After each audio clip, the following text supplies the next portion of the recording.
Hi friends, நாம் இன்னைக்கு பார்க்குறது ஒரு லாங் கவுன் தான்.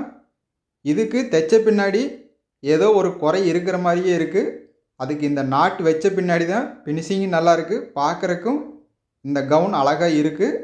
அதுக்கு இந்த நாட் எப்படி தைக்கலாம் அப்படின்னு பார்க்கலாம். 20 இன்ச் நீளத்துக்கு கிராஸ் பீஸ் வெட்டி எடுத்துக்கலாம். ஜாயிண்ட் இல்லாமல் இருந்ததுன்னா தைக்கிறதுக்கு நல்லா வரும். திரும்பி வரும்போதும் கொஞ்சம் திக்னஸ் இல்லாமல் நீட்டாக இருக்கும். நூல் மட்டும் ரெண்டுலேயுமே முடிச்சு போடுறதுக்கு கொஞ்சம் கொஞ்சம் விட்டுறலாம். இதுவே ரெடிமேடாக கூட கயிறு இருக்குது. அது கொஞ்ச நாள் ஆகும்போது கலர் பேட் ஆயிடுது. அதனாலேயே நான் துணிக்கு என்ன மேட்ச் இருக்கோ அதே மாதிரி துணியில் நான் இந்த மாதிரி அடித்து திருப்பிக்குவேன்.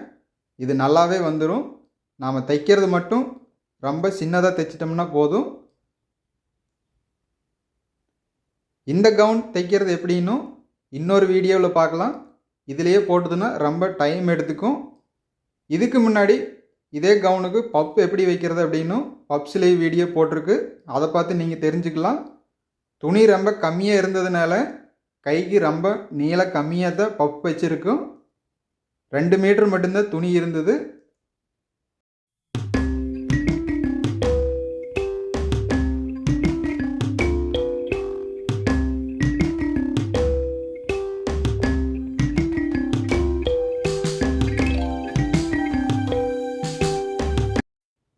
தையல் அடித்த பின்னாடி ஒரு 1/2 இன்ச் அளவுக்கு மட்டும் துணி விட்டு மீதியெல்லாம் வெட்டி எடுத்துடலாம். அதிகமாக இருந்ததுனாலும் நல்லா திரும்பி வராது. தையல் மட்டும் ரொம்ப சின்னதாக வச்சு அடிச்சுக்கலாம். பெரிய தையல் வச்சிட்டோம்னா இழுத்து கட்டும்போது கூட தையல் விட்டு போயிடும். அதனால சின்ன தையல் வச்சு அடிச்சுக்கலாம். அந்த சைடு இழுக்கிறதுக்கு நூல் இருக்குது. அதை பிடிச்சி நம்ம லைட்டாக இழுத்தோம்னாவே இது உள் சைடு போயிடும். உள்ளே போகிற துணி வெளியே வர்ற வரைக்கும் கொஞ்சம் மெதுவாக இழுத்துக்கலாம். இந்த சுருக்கெல்லாம் எடுத்து விட்டுக்கலாம். பாதி வந்ததையுமே உள்ளே இருக்கிற துணி வெளியே வந்துடும். நாம் அதை பிடிச்சி இழுத்தோம்னா பிசுறுலாம் உள் சைடு போயிடும். இப்போ ஈஸியாகவே வந்துருச்சு. இந்த மாதிரி தைக்கிறதுனால ஒரு சைடு தான் பிசுறு வரும், இன்னொரு சைடு பிசுறு இருக்காது. இதே மாதிரி 2 கயிறு ரெடி பண்ணிக்கலாம்.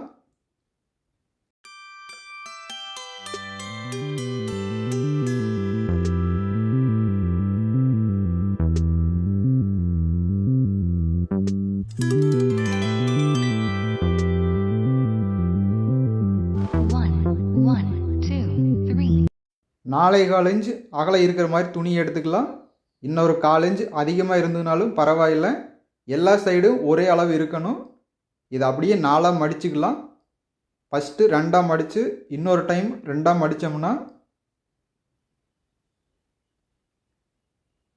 ஒரு முனையில் இருந்து இன்னொரு முனைக்கு அதை அப்படியே ரவுண்ட் ஷேப்பில் கட் பண்ணி எடுத்துக்கலாம். நாம் எந்த அளவுக்கு ரவுண்டாக வெட்டுறோமோ அது மாதிரி தான் ரவுண்ட் ஷேப்பில் வரும். அந்த எட்ஜ் வரைக்கும் வெட்டியாச்சு. லைட்டாக பிசுறு இருக்குது, அதை மட்டும் ரவுண்டாக வெட்டி விட்டுறலாம். இதையே 2ஆக வெட்டிடலாம். இந்த மாதிரி ஒரு 6 பீஸ் வெட்டி எடுத்துக்கலாம்.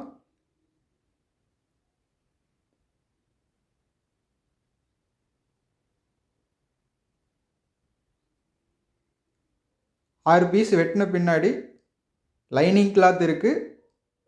அதில் வச்சு அப்படியே அடித்து திருப்பிக்கலாம். பிசுறுலாம் உள் சைடு போகிற மாதிரி.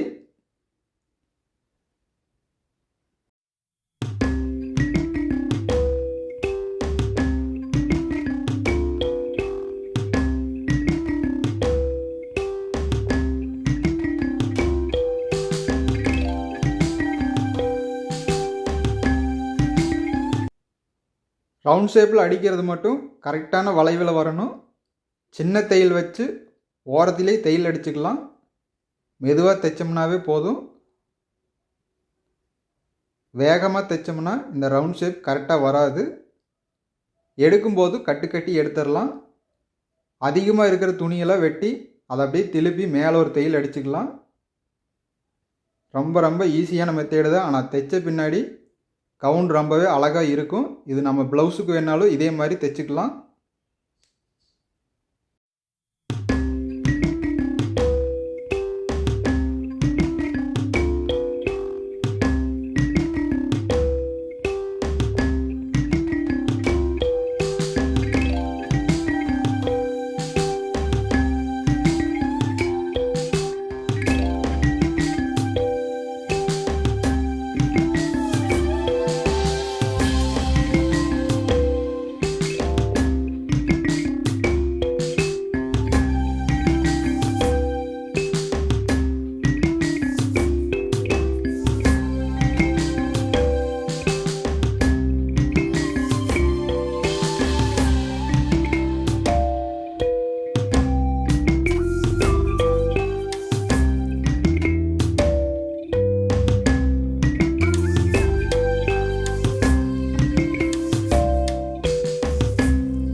ஒரு பீஸ் அடித்த பின்னாடி 2வது பீஸ் வைக்கிறதுக்கும் 3வது பீஸ் வைக்கிறதுக்கும் ஒரு 1.25 இன்ச் தள்ளி தள்ளி வச்சு அடித்து திருப்பிக்கலாம்.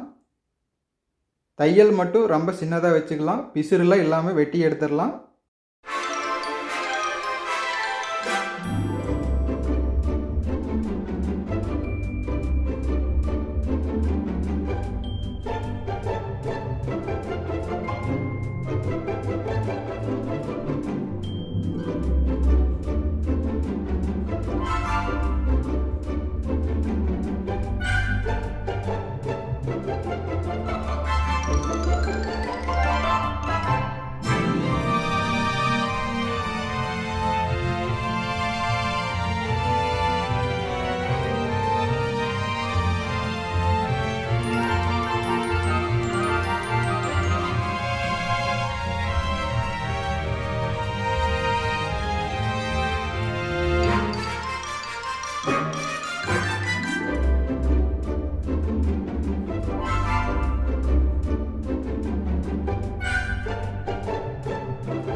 தைச்ச பீஸை லெஃப்ட் சைடு வர மாதிரி